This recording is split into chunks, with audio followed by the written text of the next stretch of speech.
আল্লাহ তো সবকিছুই জানেন, তাহলে ফেরেশতাদের দিয়ে আমল লেখান কেন? ইন্নাল্লাহা লা ইয়াখফা আলাইহি শাইউন ফিল আরদি ওয়ালা ফিস সামা। নিশ্চিত জেনে রেখো, আল্লাহর কাছে আসমান ও জমিনের কোনো কিছুই গোপন থাকে না। আসসালামু আলাইকুম ওয়া রাহমাতুল্লাহ। প্রিয় দর্শক, ভিডিও শুরুতে যে আয়াতে কারিমা তেলাওয়াত করা হয়েছে তা থেকে বোঝা যায় আল্লাহ তাআলা আসমান এবং জমিনের সবকিছু জানেন, আমাদের সকল কর্মকাণ্ড সম্পর্কে পুঙ্খানুপুঙ্খভাবে অবগত আছেন। তিনি যেহেতু আমাদের সবকিছু জানেন, তাহলে আবার আমলনামা লেখার জন্য ফেরেশতাদের নিয়োগ দিলেন কেন? তিনি নিজেই যখন সবকিছু জানেন, তাহলে এর ভিত্তিতে বিচার করলেই তো হতো। সেখানে আবার ফেরেশতাদের কাজে লাগানোর পেছনে কোনো বিশেষ প্রয়োজন বা হিকমত আছে কি? কৌতূহলী মনে স্বাভাবিকভাবেই এই প্রশ্ন জাগে। তাই আজকে আমরা এ বিষয়ে কোরআন, হাদিস ও সমকালীন জ্ঞানের আলোকে বিস্তারিত আলোচনা করব ইনশাআল্লাহ।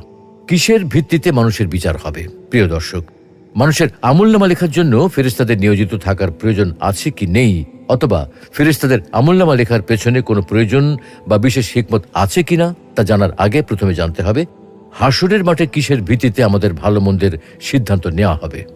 বেঁচে থাকার প্রয়োজনে মানুষ কত ধরনের কাজ করে। এর কোনোটা প্রয়োজনীয়, আবার কোনোটা অনর্থক ও অপ্রয়োজনীয়, কোনোটা ভালো আবার কোনোটা খারাপও বটে। তবে মানুষ যাই করুক না কেন, তার সকল কাজকর্ম লেখা হতে থাকে, রেকর্ড হতে থাকে। কৃতকর্মের এই সংকলনকে এক কথায় কিতাব বা আমলনামা বলা হয়। প্রতিটি মানুষের আমলনামা তার কাঁধেই ঝুলতে থাকে। আখিরাতে এই আমলনামার ভিত্তিতেই তার বিচার হবে। এ প্রসঙ্গে আল্লাহ তাআলা বলেন, وَكُلَّ إِنسَانٍ أَلْزَمْنَاهُ طَائِرَهُ فِي عُنُقِهِ وَنُخْرِجُ لَهُ يَوْمَ الْقِيَامَةِ كِتَابًا يَلْقَاهُ مَنشُورًا।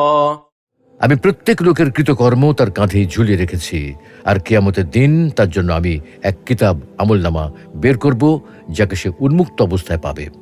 হাসরের মাঠে এই আমলনামা দেখিয়ে মানুষকে বলা হবে, اقرأ كتابك كفى بنفسك اليوم عليك حسيبا। তোমার কিতাব আমলনামা পাঠ করো, আজ তুমি নিজেই তোমার হিসাব নিকাশের জন্য যথেষ্ট। মানুষের কৃতকর্মের সাক্ষী প্রমাণ। সুপ্রিয় দর্শক, সূরা ইসরার এই আয়াত থেকে আমরা বুঝতে পারলাম কৃতকর্ম ভিত্তিতেই মানুষের বিচার হবে।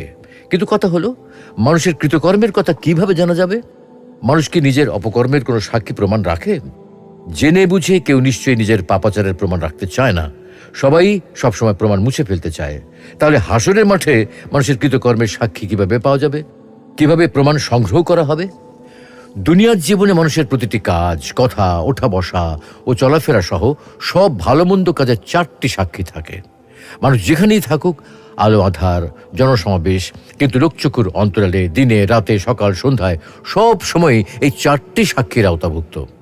কোনো কথা, কাজ যত গোপনই করা হোক না কেন, এই 4 সাক্ষী থেকে তা কখনো গোপন করা সম্ভব নয়। প্রথম সাক্ষী হলো মানুষের অঙ্গ প্রত্যঙ্গ। হাসরের ময়দানে মানুষের হাত, পা, চোখ, কান সহ যাবতীয় অঙ্গ প্রত্যঙ্গ ভালো মন্দ সব কাজের সাক্ষী হবে। হিসাব গ্রহণের সময় আল্লাহ তাআলা অঙ্গ প্রত্যঙ্গকে সাক্ষী দেওয়ার অনুমতি দিয়ে সেগুলোকে কথা বলার শক্তি দেবেন। এর স্বাদ হচ্ছে, اليوم نختم على أفواههم وتكلمنا أيديهم وتشهد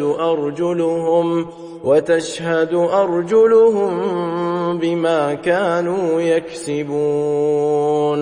আজ কিয়ামতের দিন আমি তোমাদের মুখে মোহর লাগিয়ে দেব, ফলে তাদের হাত আমার সঙ্গে কথা বলবে এবং তাদের পা তাদের কৃতকর্মের সাক্ষ্য দেবে। দ্বিতীয় সাক্ষী হলো জমিন, মানুষের পায়ের নিচের মাটি, যার উপর মানুষের অবস্থান, চলাফেরা, আহার, নিদ্রা সব। এই জমিন মানুষের সকল কাজের রেকর্ড রাখে। জমিনের সাক্ষী হওয়ার বিষয়টি কোরআনুল কারীম ও হাদিস শরীফে এইভাবে এসেছে। রাসূলুল্লাহ সাল্লাল্লাহু আলাইহি ওয়াসাল্লাম তেলাওয়াত করলেন, يومئذ تحدث أخبارها। সেদিন জমিন তার যাবতীয় সংবাদ জানিয়ে দেবে। তারপর বললেন, তোমরা কি জানো জমিনের সংবাদ কি? সাহাবীরা বললেন, আল্লাহ ও তার রাসূলই ভালো জানেন।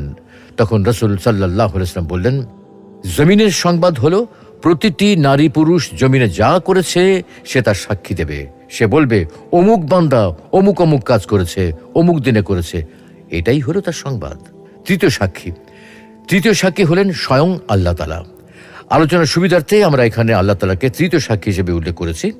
আসলে আল্লাহ তাআলাই হলেন সবচেয়ে বড় সাক্ষী, প্রথম ও শেষ সাক্ষী, যদিও এখানে তৃতীয় হিসেবে উল্লেখ করা হয়েছে।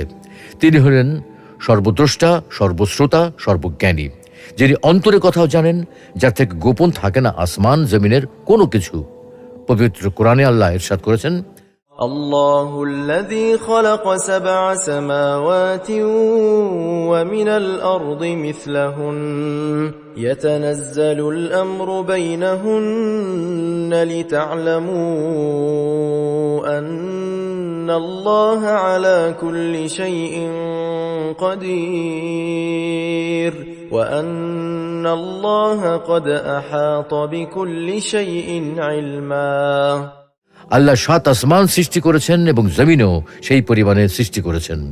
এসবের মধ্যে তার আদেশ অবতীর্ণ হয় যেন তোমরা জানতে পারো যে আল্লাহ সর্বশক্তিমান এবং সবকিছু তার গোচরীভূত। সবকিছুই যেহেতু তার গোচরীভূত, তাহলে নিশ্চয়ই মানুষের আমলও তার গোচরীভূত। মানুষের ভালো মন্দ সব ধরনের কর্মকাণ্ড সম্পর্কে তার জানা আছে।